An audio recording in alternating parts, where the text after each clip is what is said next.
Flaviano, Diga. aqui à sua direita está o pântano do Amauri. O que você acha disso?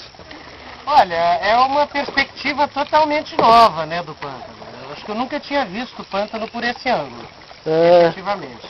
E o que você diria para o pressuposto dono do pântano? Se ele estivesse vivo? Se ele estivesse vivo, nós estaríamos acompanhados dele aqui, né, visitando. Certeza. Aqui. Aquela lá é a Tati, ó, senhora Flaviano. Hello. She's my student.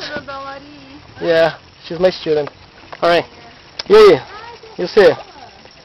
Dê você um depoimento agora. Você é foda, hein? Você é foda, hein? Ó teu pântano aqui, ó. Ó, isso aqui tudo, ó, seu pântano.